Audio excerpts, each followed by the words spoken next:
continue with Digital Innovation Day, space to debate digital policy in Latin America.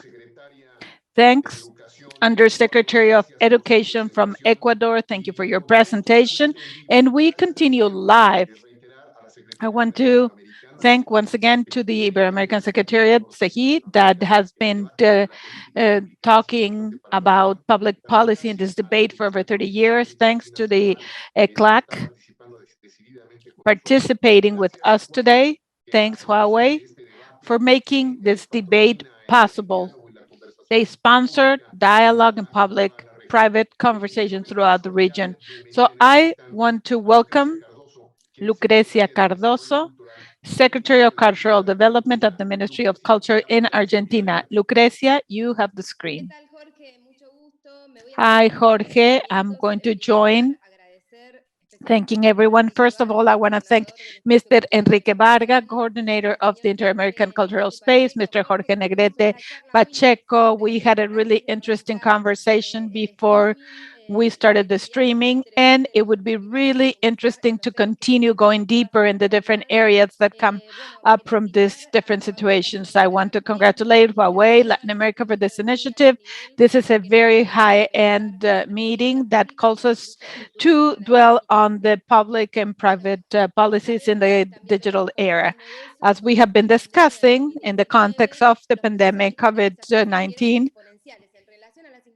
this has been growing exponentially. Everything had been changing, the value chain of our cultural industries for the past 10 years, but the digitization process made it clear there's no question that the pandemic changed, transformed the way in which we access to services and cultural contents. At the same time, this made us accelerate the adoption processes of new digital tools that would allow us to some sectors, particularly the ones that needed us in person, the different ways that we care before the pandemic and COVID-19, they made it impossible for the different activities to reconvert strategies so we can have presence in the digital world. Some sectors already had been doing this, and we're going to be talking about what has been the impact in Argentina, in our region, but with some sectors like video games that has grown even throughout the pandemic by 85% of video games companies in Argentina hired more people in 2019. In 2020, I'm sorry, and about 80% of their production. In the sectors, video game, the editorial sector, the pandemic caused that a lot of people that work in culture to look at the virtual world very quickly. This where we were discussing with Jorge by digitizing contents, live presentations, free, paid, workshop, and other activities. Even with these efforts from the governments in the region, the pandemic really made clear some difficulties.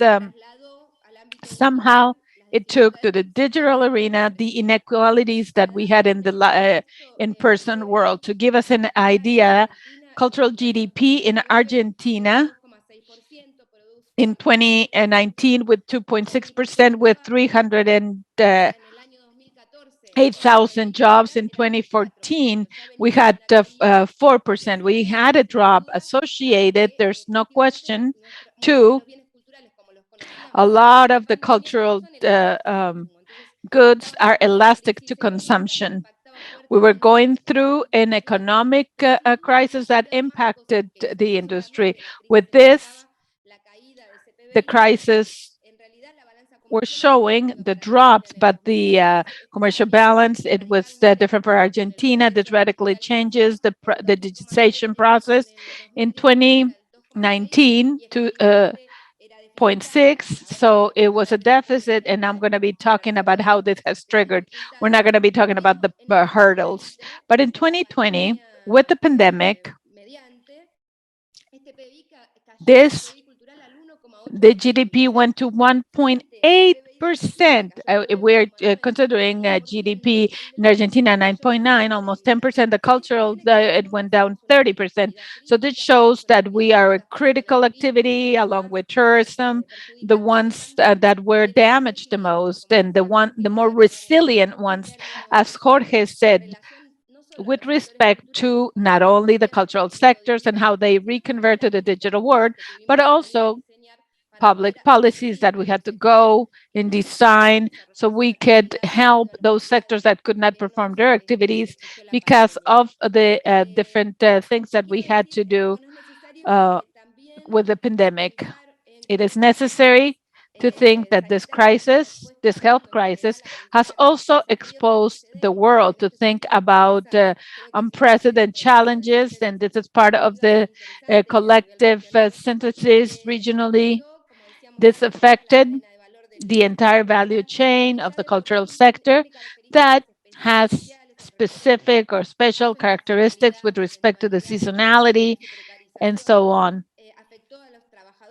This affected micro, small, and medium-sized companies, independent workers.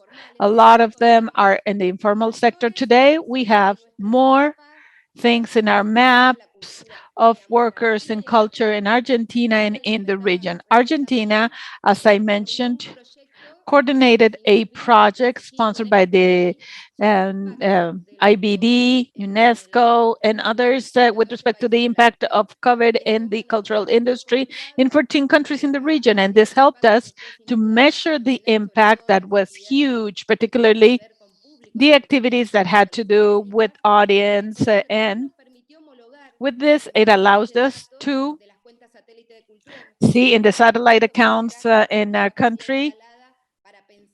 And with this, we can see the coming stage, reactivation, going back to work and production. In this scenario, cultural institutions have also been restating their objectives, working mechanisms in different aspects, in different modalities. The Ministry of Culture, with a series of actions serving the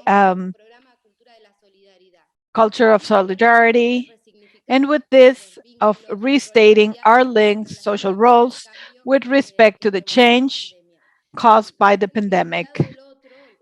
Caring for the others, it's also the care of the entire societies. The ministry continues working in a critical stage with artists in different sectors.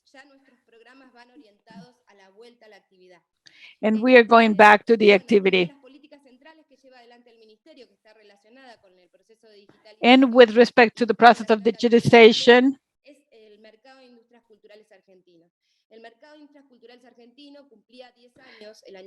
in Argentina, the market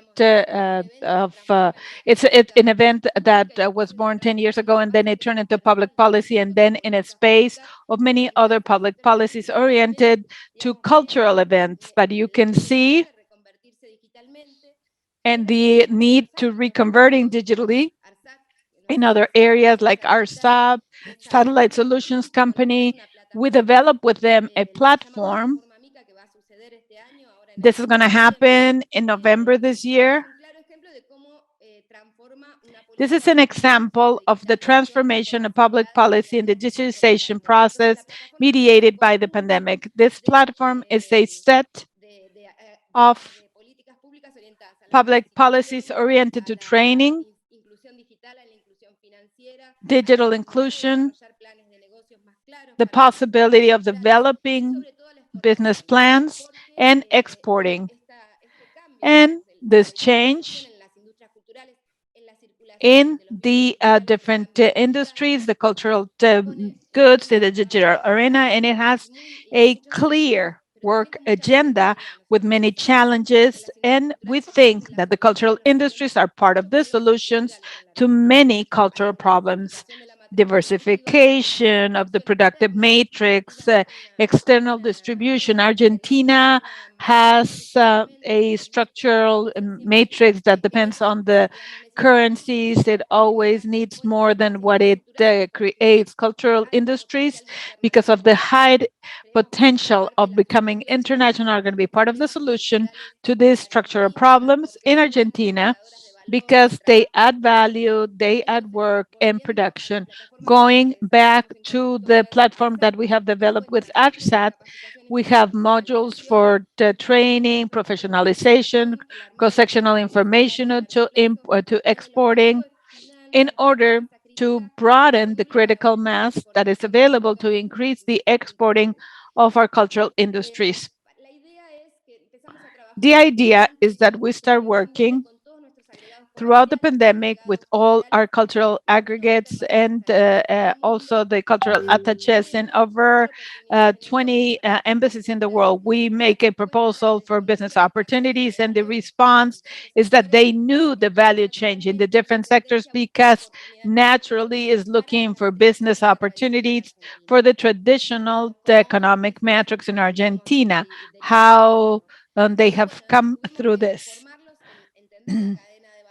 We had to set them, understand the value change, understand how this is so important in cultural industries, and also the different areas of the cultural services and the cultural industries. This is what we're going to be creating with Mika. We hope we have over 2,000 digital portfolios that have been uploaded in the platform of 14 intercultural sectors.